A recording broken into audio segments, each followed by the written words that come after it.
எல்லாருக்கும் வணக்கம். வர 14ஆம் தேதி அன்னைக்கு வெள்ளிக்கிழமை வீரத்தின் மகன் அப்படிங்கிற ஒரு படம் ரிலீஸ் ஆக போகுது. இந்த படம் சென்சாரில் தடை செய்யப்பட்ட படம்.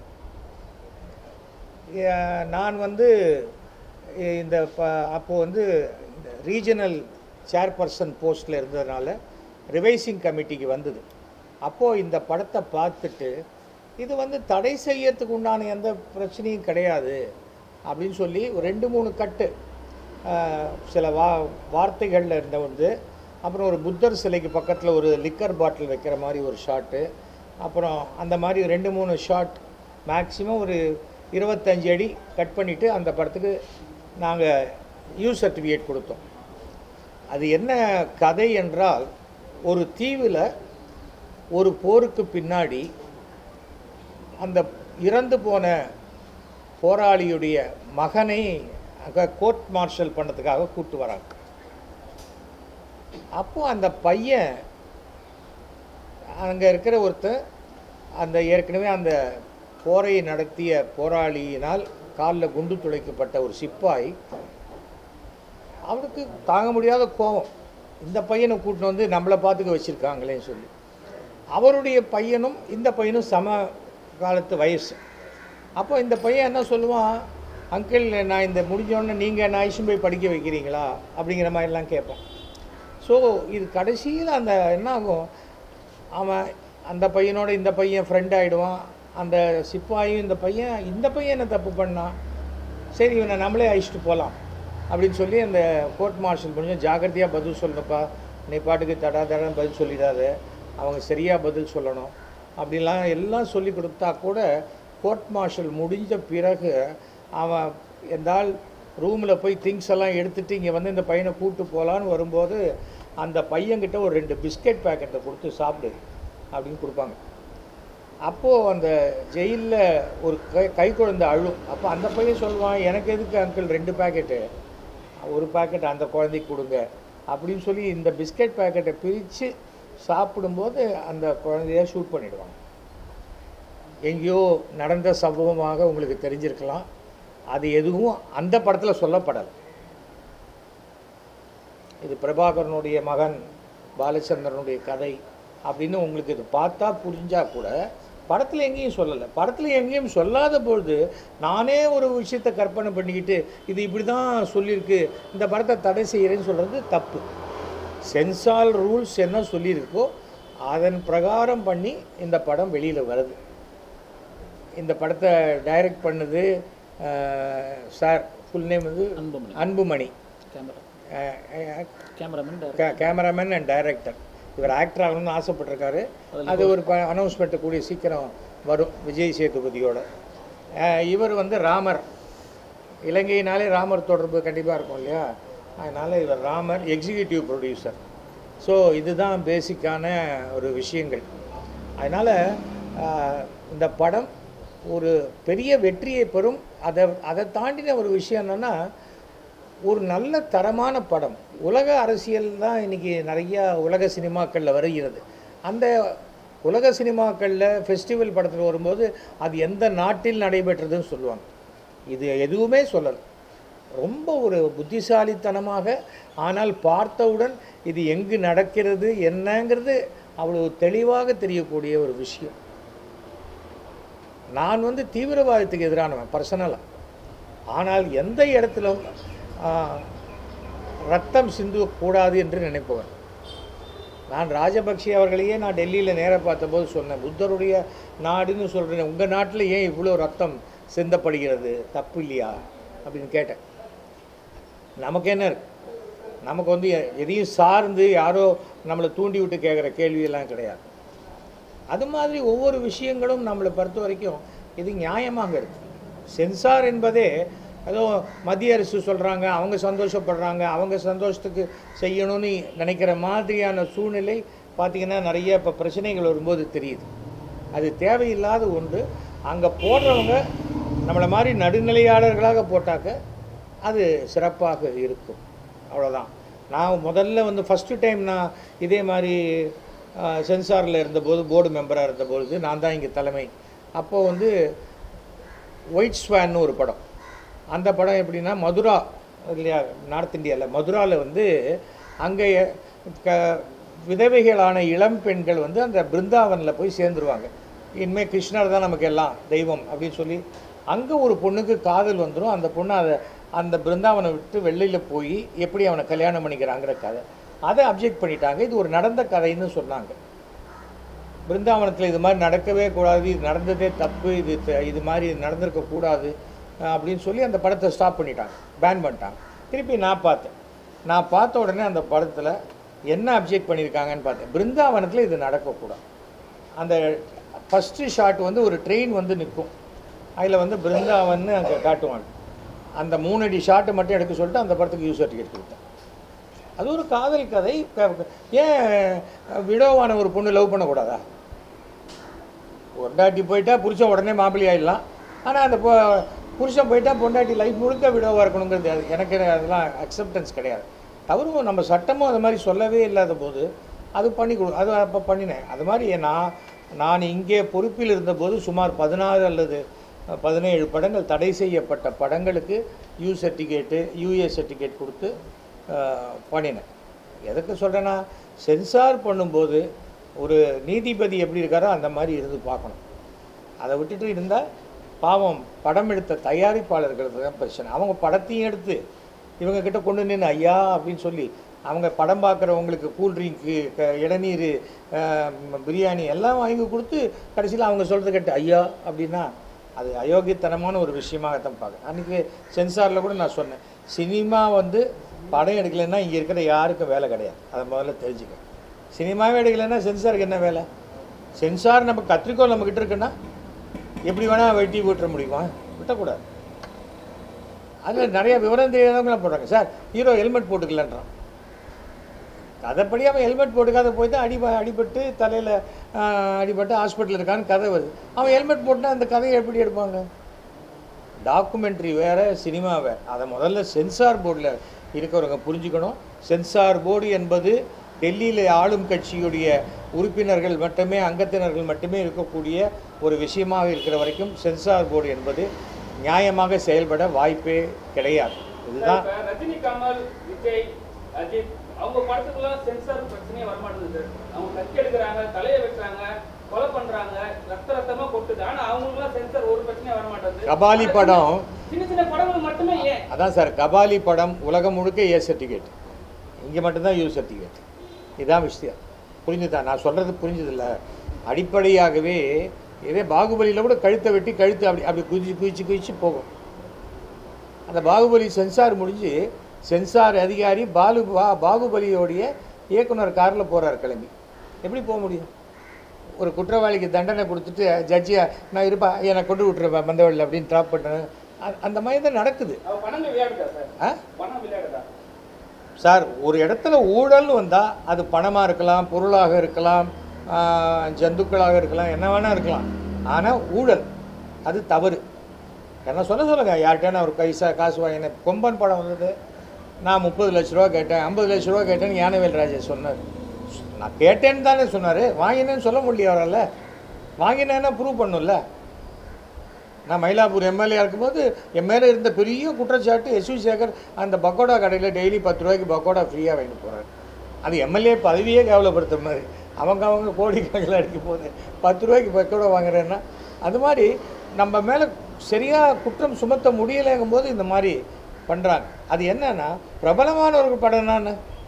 இப்போ ரஜினி படமே எடுத்துக்கோங்களேன், முன்னாடி குழந்தைங்களோடு பார்க்கக்கூடிய மாதிரியா இருக்குது இன்றைக்கி ரஜினி படம் இல்லை. அதை ரஜினியை நம்ம குற்றம் சொல்ல முடியாது. ஏன்னா அவர் இந்த படத்துக்கும் யூ சர்டிஃபிகேட் தான் கொடுக்குறாங்க, யூஏ தான் கொடுக்குது. ஏ சர்டிஃபிகேட் கொடுத்துட்டா என்ன பிரச்சனை? டெலிவிஷனில் வராது. யூஏ இதெல்லாம் கொடுத்துட்டா பிரச்சனை கிடையாது. ஸோ தயாரிப்பாளர் கோடிக்கணக்கில் படம் போட்டு எடுக்கிறாங்க. எடுக்கும்போது சென்சார் ரூல்ஸை பார்த்துட்டு இருக்கலாம். சென்சார் ரூல்ஸில் இப்போ கூட போட்டிருக்கு, எந்த ஜாதியையோ எந்த மதத்தையோ எந்த சிறு குழுவையோ அவமதிக்கும்படியான காட்சிகள் வைக்கப்படக்கூடாதுன்னு போட்டிருக்கு. இப்போ இந்த பேட் கேர்ள்னு ஒரு படம் வருது, எதுக்கு? ஒரு கம்யூனிட்டியை வச்சு சொல்லணும். படிக்கிற பொண்ணு இந்த மாதிரி வயசில் கெட்டு போயிட்டான்னு சொல்லாமல் இந்த ஜாதி பொண்ணு கெட்டு போயிட்டான்னு சொல்கிறது அயோக்கியத்தனம். அப்போ என்ன ஆகுது? அந்த பட தயாரிப்பாளர் அல்ல இயக்குனர் மனசில் இருக்கிற அழுக்க கொண்டு கொட்டுற சாக்கடையாக அவங்க சினிமாவை நினச்சிக்கிறாங்க. சார் இப்போ இதே ஒரு படம் தான் சார். இந்த படத்திலே ஒரே ஒரு ஃபோட்டோஸ் மட்டும் தான் வச்சு வந்து ட்ரோல் பண்ணாங்க. ஒரு ஃபோட்டோ அந்த குழந்தை வந்து கையில் பிஸ்கெட் வச்சுருந்தீங்க சொன்ன விஷயம் தான். அதே மாதிரி இலங்கையில் அந்த விஷயம் நடந்தது. சரிங்களா? அந்த ரெண்டுத்தையும் வச்சு தான் இந்த மாதிரி லாக் பண்ணியிருக்காங்களா சார்? தமிழ்நாட்டில் 10 கோடி பேர் இருக்காங்க சார். அந்த 8 கொலை பண்ணானே ஞாபகம் இருக்கா? ஒரு 8 கொலை பண்ண அவன் பேர் என் பேருக்காக கேட்குறேன். ஜெயராஜா ஒரு அவன் என்ன சொன்னா, இல்லை 8 கொலை பண்ண ஒரு கொலை பண்ணான். ஒரு ஆட்டோ சங்கரா, ஆட்டோ சங்கர் இருக்கார். 13 சரி, நான் இப்போ அதுக்கு 2 நாளுக்கு அப்புறம் பேப்பர் படிக்கல. அது 13 கொலை பண்ணார் வச்சுக்கோங்க. அந்த 13 கொலை பண்ணவர் என்ன சொல்கிறாரு, நான் இது மாதிரி ஒரு படத்தை பார்த்து பண்ணினேன் அப்படிங்கிறார். அதுக்கப்புறம் வந்த படம் என்ன சொல்கிறாங்க, நான் ஆட்டோ சங்கரை வச்சு நாங்கள் இந்த படம் பண்ணுறோம் அப்படிங்கிறாங்க. 10 கோடி பேரில் ஒரு 13 கொலை பண்ணது ஒரே ஒரு ஆட்டோ சங்கர் தான். ஆனால் அதுக்கு பிறகு அதை திருப்பி படமாக எடுக்கும்போது அதை பார்த்து 10 ஆட்டோ சங்கர் வரத்துக்கு உருவாக வாய்ப்பு இருக்குது.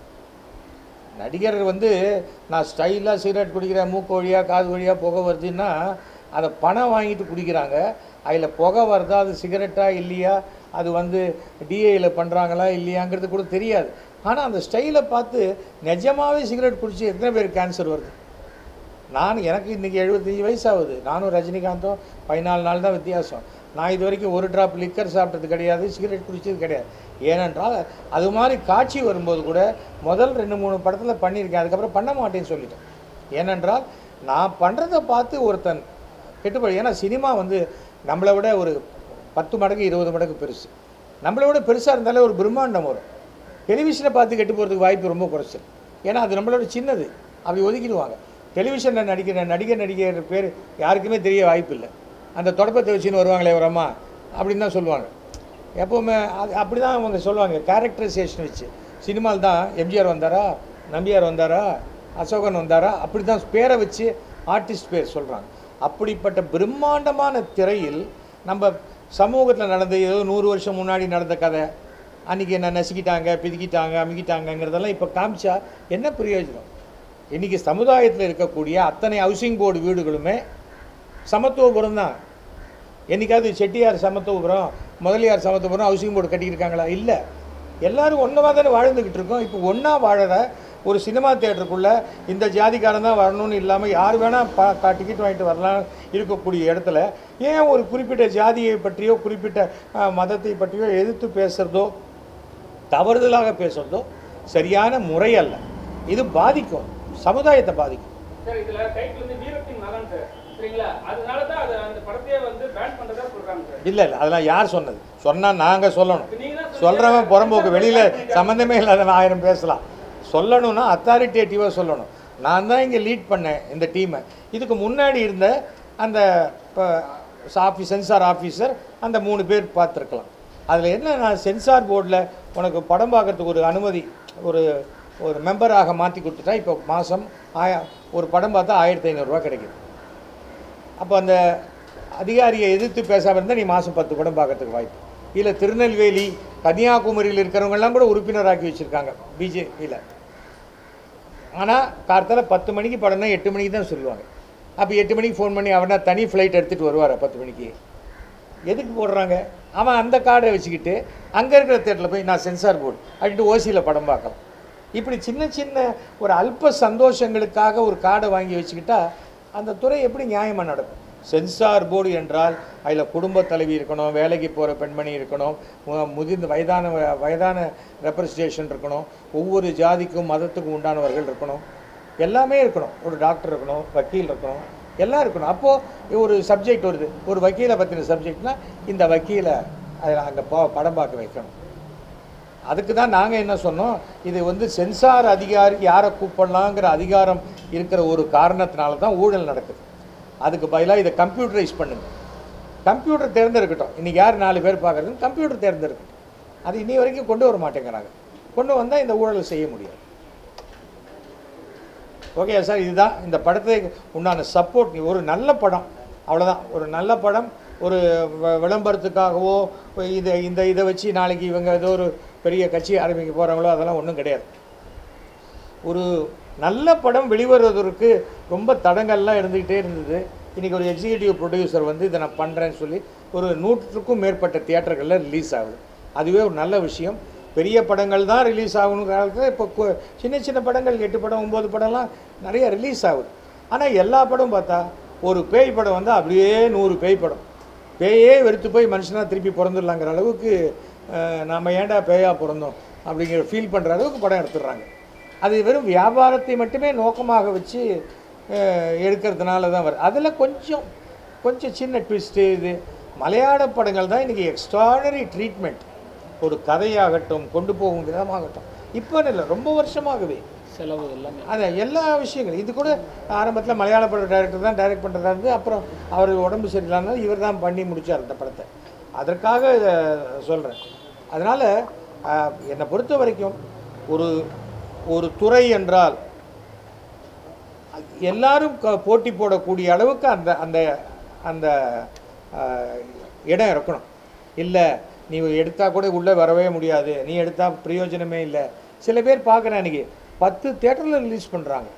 40 தேட்டரில் தமிழ்நாட்டில் ஒரு படம் ரிலீஸ் ஆச்சுன்னா அது என்னுடைய ட்ராமா ஒரு சாயங்காலம் கலெக்ட் பண்ணுற பணத்தை விட குறைச்சலாக தான் கலெக்ட் பண்ணும்.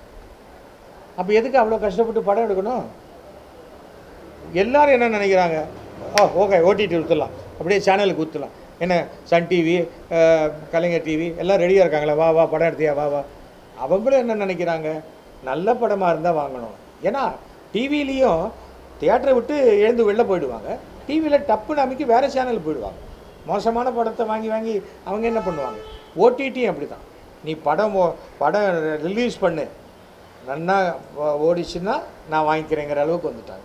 ஏன்னா அவங்க பெரிய பெரிய படங்களுக்கெல்லாம் 500 கோடி 1000 கோடி இன்வெஸ்ட் பண்ணிடுறாங்க. விழுந்தாலும் அவங்களுக்கும் பெருசாக தான் விழுது. அதனால் இது சினிமா ஒன்று தான், எந்த மனிதனாலையும் இது ஓடும் ஓடாது வெற்றி பெறும்னு கணிக்க முடியாத ஒரு துறை. அதனால் ஜாகிரதையாக இருந்து எடுக்கணும்.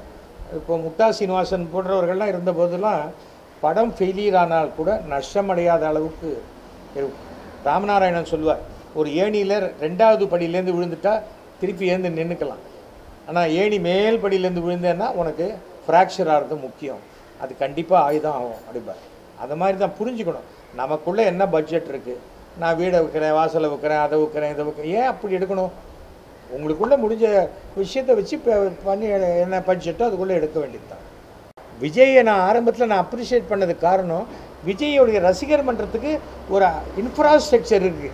அந்த இன்ஃப்ராஸ்ட்ரக்சரை அப்படியே கொண்டு போய் அரசியலில் சுருக்க முடியாது. நான் இங்கே அஸ்திவாரம் போட்டேன் வீட்டுக்கு, அதுக்காக அதை அப்படியே போய் பட்டணப்பாக்கத்தில் கடலில் வச்சிட முடியுமா? இங்கே போடுற அஸ்திவாரம் வேறு, அங்கே போடுற அஸ்திவாரம் வேறு. அதை அவர் தெரிஞ்சுக்கணும், அவருக்கு தெரியும். ஆனால் கேரவன் விட்டு வெளில வரணும். சும்மா ப்ரோ அது காமெடியாக பேசி பிரயோஜனம் இல்லை.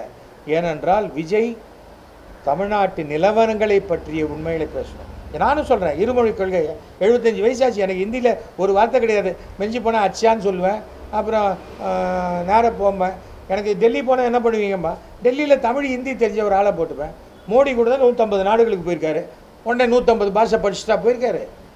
அவருக்கு தெரிஞ்ச அவர் ஹிந்தியும் இங்கிலீஷையும் வச்சுக்கிட்டு தான் அங்கே போனார். அங்கே ஹிந்தியும் இங்கிலீஷும் தெரிஞ்ச அந்த ஊர் பாஷை தெரிஞ்ச ஒருத்தர் அங்கே கூட டிரான்ஸ்லேட்டராக ஒர்க் பண்ணுவாங்க. எல்லா தேசத்துலேயும் அப்படி தான். மொழி வந்து ஒன்றும் சோறு போடாதுங்க. மொழியை வச்சு நான் இன்னொரு பாஷை கற்றுக்கிட்டா அதுக்கு நான் தமிழ்நாட்டில் இருந்துட்டு போகிறேன். இப்போ பீகார்லேருந்து இத்தனை பேர் இங்கே வரான், எல்லாம் தமிழ் கற்றுக்கிட்டா வரான். வந்த பிறகு தமிழ் கற்றுக்கிறான். Necessity is the mother of invention. அவசியம் ஏற்படும் போது கற்றுப்பாங்க. வெளியூருக்கு டிரான்ஸ்ஃபர் ஆகுது, வெளி மாநிலத்துக்கு டிரான்ஸ்ஃபர் ஆகுதுன்னா அந்த புருஷன் இங்கிலீஷை தவிர வேறு எதுவும் பேச மாட்டான். ஆனால் அவனோட போகிற பொண்டாட்டி 3 மாதத்தில் அந்த ஊர் பாஷையை பேசுவார். ஏன்னா அவங்க தான் அந்த கீரை வைக்கிற பொம்பளை, கறிக்காய் வைக்கிற பொம்பளை, லாண்ட்ரிக்காரன் எல்லார்கிட்டையும் பேசக்கிறதுனால அவங்களுக்கு அந்த பாஷை வந்துடும். நம்ம ரொம்ப ஸ்ட்ராங். 1965லேருந்து இந்தியை அப்படி எதிர்க்கிறோம். இப்போ ஹிந்தி கூடாதுன்னு சொன்னால் ஹிந்தி பிரச்சார சபா இங்கே இருக்க விட்டுருவாங்களா? எத்தனை ஹிந்தி பிரச்சார சபா இருக்குது? இதோ இங்கே கல்யாண நகர் அசோசியேஷன் இருக்குது. இங்கே 15 நாளில் சான்ஸ்கிரிட் பேசுகிறதுக்கு ஃப்ரீயாக சொல்லித்தராங்க. 10 நாளில் ஹிந்தி பேசுகிறதுக்கு ஃப்ரீயாக சொல்லித்தராங்க. எனக்கு போக இஷ்டம் இல்லை. சார், தொடர்ச்சியாக நீங்கள் வந்து முன்னாடிலாம் வந்து திமுக வந்து நிறைய எதிர்த்து பேசுனீங்க. இப்போ இப்போ பார்த்தீங்கன்னா கொஞ்ச நாள் முன்னாடில இருந்து நீங்க திமுக ஆதரவா பேசுறீங்க. ஆனா வந்து சோசியல் மீடியா என்ன சொல்றாங்கன்னா திமுக வந்து உங்களுக்கு அப்பாவுக்கு பேர் வந்து வச்சுட்டதுனால தெரு பேர் வச்சுட்டதுனால நீங்க சப்போர்ட் பண்றீங்க. இப்போ லேட்டஸ்ட் நீங்க ஒரு விஷயம் சொல்லியிருந்தீங்க 40 தொகுதியில நான் போயிட்டு பிரச்சாரம் பண்ணேன். அப்போ நான் பொறுத்தவரை பிரகாசமாக சொன்னேன். அப்போது நான் பிஜேபியில் தானே இருந்தேன். பிஜேபியில் இருந்தபோது என்ன சொன்னேன், 40 தொகுதியிலையும் பிஜேபி தோக்குன்னு நான் சொன்னேன்ல, 40 தொகுதியிலையும் திமுக ஜெயிக்கும்னு சொன்னேன்ல. அப்போ பிஜேபியில் தானே இருந்தேன். நான் வந்து எந்த கட்சியில் இருந்தாலும் அந்த கட்சிக்கு விசுவாசி கிடையாது. நான் ஆனஸ்டாக இருக்கிறவன், நேர்மையாக இருக்கிறவன், நேர்மையான கருத்துக்கள் சொல்லுவேன். அண்ணாமலை தப்பு பண்ணால் ஏன் அப்போ தான் சொன்னேனே, நான் பிஜேபியில் இருக்கும்போது தான் சொன்னேன் பிஜேபி 40 தொகுதியும் தோற்கும் அப்படின்னு சொன்னேன். அண்ணாமலை தோற்பார் சொன்னேனே. ஏங்க 2 பேர் நிற்கிறாங்க, இவர் தோப்பார்னா யார் ஜெயிப்பாங்க? அவராக ஜெயிப்பார். நீங்கள் தானே ஜெயிக்கணும். இது என்ன மறக்கிறேன்னு நினச்சிக்கிட்டு எப்படியோ கேட்குறேன். அதே இல்லை பாஸ், இல்லை ஒரு கட்சியை சேரும்போது அந்த கட்சி சார்ந்த விஷயங்களுக்கு என்னோட கருத்தை தெரிவிப்பேன், கட்சி சார்ந்த கொள்கைகளை. ஆனால் இன்றைக்கி போட்டிருக்கார் முருகன் சொல்கிறார், ஒரு மொழியை வைத்து அரசியல் செய்யக்கூடாது. அப்போ மதத்தை வச்சு அரசியல் செய்யலாமா? நான் பிஜேபியிலேருந்து வெளில வந்ததுக்கு காரணம் அவங்க மத அரசியல் செஞ்சது எனக்கு பிடிக்கல. நான் என்னுடைய சினிமா பார்த்து எத்தனை பேர் பார்த்தாங்க? இந்துக்கள், கிறிஸ்டியன், முஸ்லீம் எத்தனை பேர் பார்த்து வளர்ந்தான்? அப்படி வளர்ந்த நான் வந்து இன்றைக்கி எனக்கு நான் ஒரு கட்சியில் சேர்ந்ததுனால நான் முஸ்லீம்களுக்கு எதிராக பேசணும், என்னால் பேச முடியாது. நான் எப்படி பேச முடியும்? என்னுடைய ரொம்ப நெருங்கின நண்பர் நம்மளுடைய அபுபக்கர், பிரசிடெண்ட் ஹோட்டல் பிரசிடெண்ட்டு, எத்தனை எனக்கு எவ்வளோ தடவை அவர் வந்து மெக்காலேருந்து அந்த புனித நீர் கொண்டு வந்து கொடுத்துருக்காங்க. இன்னும் எங்கள் வீட்டு பூஜை ரூமில் இருக்குது. எங்கள் வீட்டு சாமி உடனே சிவன் திட்டுவாரா? ஓ இது வேறு சாமி, வெளில எடுத்தும் போது சொல்லுவாரா? சண்டை எந்த சாமியும் சண்டை போடுறதில்ல, நம்ம தான் சாமி பேரில் சண்டை போட்டு அசிங்கப்படுத்திக்கிறோம். திருப்பரங்குன்றத்தில் அவ்வளோ பெரிய சண்டை அவசியமே இல்லை. அதே திருப்பரங்குன்றம் முருகன் கோயில் தெருவிலேயே எத்தனை பிரியாணி கடை இருக்குது. அப்போ அந்த மலை மேலே ஓரமாக போய் யாரும் சாப்பிட்டுட்டா சாமியை தீட்டாயிடுமா? மனுஷங்க தான் தீட்டாகலாம், கடவுள் தீட்டாகவே மாட்டார். நீ குளிச்சுட்டு சாமியை பார்க்க போறியோ குளிக்காமல் சாமியை பார்க்க போறியோ கடவுள் கோச்சிக்க மாட்டார். அது ஒவ்வொருத்தரும் கடவுளை எப்படி அணுகிறோங்கிற முறையை பொறுத்தது. தமிழர் நாகரிகத்தில் எவ்வளவு தொன்மையானவங்க எவ்வளவு வலுவானவங்க நமக்கு தெரியும். ஒன்றிய அமைச்சர் வந்து அன்சிவிலைஸ்ங்கிற வார்த்தை வந்து எம்பிக்கள் வாபஸ் வாங்கிட்டாரு. அந்த வார்த்தை உபயோகிக்கான வெரி சார், அந்த வெரி, அதாவது நான் சொன்னதை நீ கேட்கல. அதாவது இப்போ கூட சொல்கிறாங்க, அதாவது தமிழ்நாட்டில் இருக்கிறவங்க இதெல்லாம் கேட்கலன்னா அவங்க ஆன்டி நேஷ்னலுங்கிறாங்க. ஆன்டி நேஷ்னல்னு சொல்கிறவங்க முட்டாள்கள். ஏன்னா இந்தியாங்கிறது ஒரு ஒரு மனிதன் உடம்பு. அதில் தமிழ்நாடுங்கிறது இதயமாக இருக்கலாம், மூளையாக இருக்கலாம், கையால் இருக்கலாம். அப்போது தமிழ்நாடு, நான் தமிழ்நாடை நேசிக்கிறேன்னா நான் இந்தியாவை நேசிக்கிறேன்னு அர்த்தம். நீ தமிழ்நாட்டை விட்டுட்டு என்ன நேசின்னு சொன்னால் நீ தான் ஆன்டி நேஷனல். அப்போ தமிழ்நாடு இந்த நேஷனுக்குள்ளே இல்லையா? தவறான விஷயம். ஏதோ ஒன்று எவனாவது சொல்லிவிடுவான், அந்த ஒரு வார்த்தையை பிடிச்சிக்கிட்டு தொங்க வேண்டியது. ஏன்னா புதுசாக யோசிக்கிறதுக்கு அறிவு கிடையாது. அதனால தான் பிரச்சனை. என்ன ஆன்டி நேஷனல் அப்படின்னா நான் என்ன ஆன்டி நேஷனல் சொல்லுவாங்களா? சொல்கிறதுக்கு எவனுக்கு யோகிதை இருக்குதோ? நான் போட்டிருக்கேன், நான் தான் நேஷனலிஸ்ட்டு சொல்கிறான். எத்தனை பேர் கொடி வச்சுருக்கான் சொல்லுங்கள். அவசரத்துக்கு சில பேர் கொடியை தலைகீழாக கூட ஏற்றிட்டு போயிடுறாங்க. ஏன்னா நம்ம நாட்டில் தேசிய கொடியை விட கட்சி கொடிகள் அதிகம். அதனால் வர பிரச்சனை. அமெரிக்கானாக்கா அங்கே ஒரே அமெரிக்கா கொடி தான், மற்ற தேசத்தில் அந்த ஒரு கொடி தான். அதுதான் பிரச்சனை. நம்ம முதல்ல என்ன விஷயம், இதோ இப்போ இருக்கிற சூழ்நிலையில் இது தொடரும் பொழுது நமக்கு 10 பேர் இருக்கிற கூட்டணி இருக்காங்களே, அவங்க அப்படியே ஒன்று சேரணும் நாம் ஒன்று சேர்ந்துட்டா திமுக வீழ்த்தலான்னு பேசுகிறவங்க அந்த 10 பேர் ஒன்று சேரும்போது அதுக்குள்ளே 12 முதலமைச்சர்கள் எட்டி பார்க்குறாங்க. நான் தான் முதலமைச்சர், அதனால் அவங்களால சேரவே முடியாது. அந்த மாதிரி சூழ்நிலையில் எனக்கு தெரிந்த வரைக்கும் 150 இடங்களுக்கு மேல் திமுக வெற்றி பெற்று ஃபுல் மெஜாரிட்டியோட 2026 ஸ்டாலின் தான் தமிழ்நாட்டினுடைய முதல்வர். ஏதாவது கேஸ் விஷயமா சந்திச்சிருப்பாங்க சார். அவங்கெல்லாம் ஏன் சந்திச்சாங்க நம்ம எப்படி சார் சொல்ல முடியும்? டிடிவியை விட ஒருத்தர் சாமர்த்தியமாக சிரிச்சிக்கினே பதில் சொல்ல முடியுமா சொல்லுங்கள்?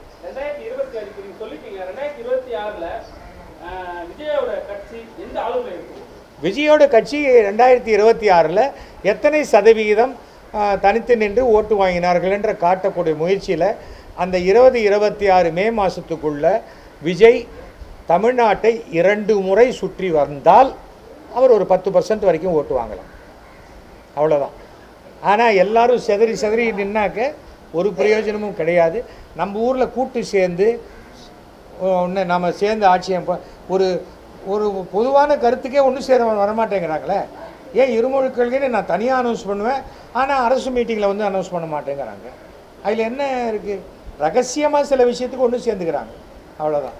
என்னை பொறுத்த வரைக்கும் இன்றைக்கி பர்ஃபார்மன்ஸ் நல்லா இருக்குது.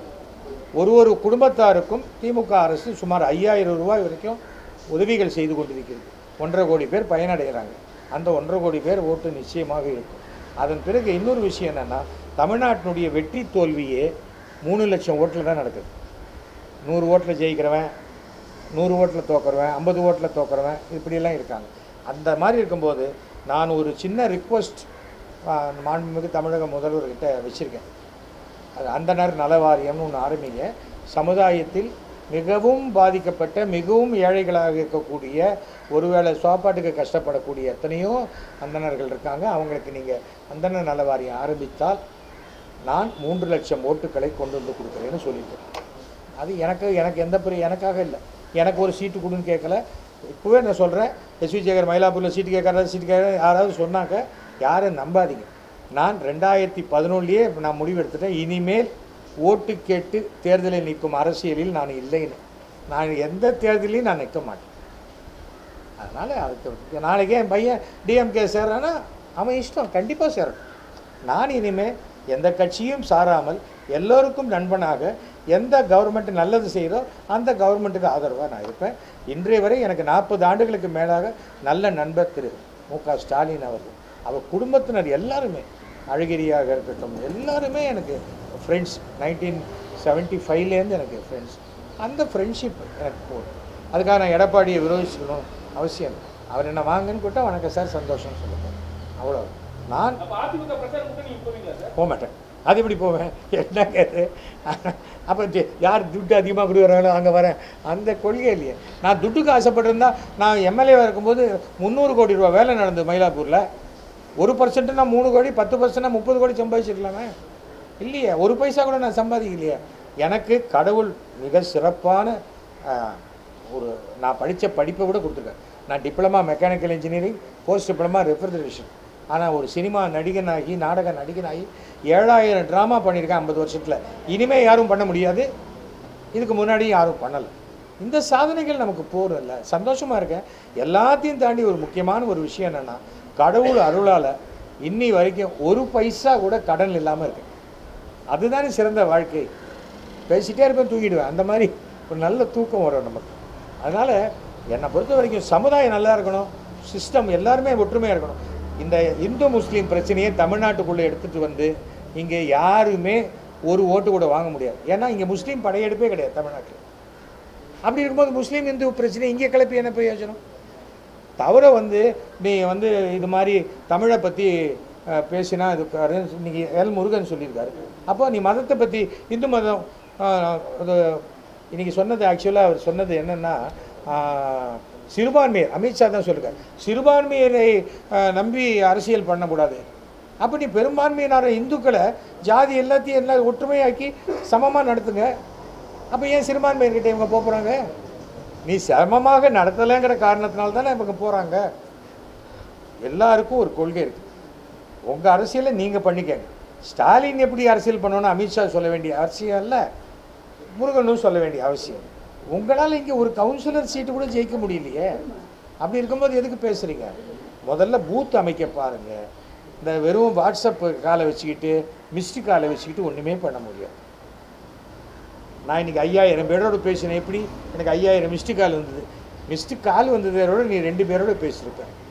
அப்படி தான் மிஸ்டு கால் இருக்குது ஒரு ஏரியாவில். இன்றைக்கி இவங்க வச்சுருக்காங்க பிஜேபியில், அது கருநாகராஜன் தான் அந்த தொகுதியில் நின்னார். 58000 பேர் இங்கே மிஸ்டு கால் உறுப்பினர். கருநாகராஜன் வாங்கினதே 12000 ஓட்டு. நான் கேட்டேன், பாக்கி 38000 பேர் ஊருக்கு போயிட்டாங்கல்ல லீவுக்குன்னு கேட்டேன். அப்பவும் பிஜேபியில் இருந்தபோது தான் கேட்டேன். ஜாதி வெறி மிக அதிகமாக உள்ள ஒரு இடம் தமிழக பிஜேபி. அங்கே ஒரு பிராமணர்கள் கூட இல்லை, அத்தனை பிராமணர்களையும் வழிச்சு எளியில் எரிஞ்சிட்டார் அண்ணாமலையும் கேசவ விநாயகம். இந்த சில முட்டாள் பிராமணர்கள் நமக்கு பிஜேபி எதை செய்வது அப்படின்னு நினச்சின்னு உட்காந்துருக்கு. யார் நமக்கு நல்லது செய்கிறார்களோ அவர்களுக்கு ஆதரவு தெரிவிச்சுட்டு போங்க, அதானே முக்கியம். அதை விட்டு என்ன இன்றைக்கி பிஜேபி வந்து மும்மொழி கொள்கை, ஹிந்தி வேணும் அப்படிங்கிறாங்க. ஹிந்தி வேணும்னா பிஜேபியில் எத்தனை பேருக்கு ஹிந்தி தெரியும்? அமித்ஷா வராரு, ஹிந்தியில் பேசுகிறாரு. அப்போ ஏன் நீ தமிழில் டிரான்ஸ்லேட் பண்ணுற? நீ பிஜேபிக்காரன்ட்டு தானே பேசுகிற, அப்போ எல்லாருக்கும் தான் தெரிஞ்சு.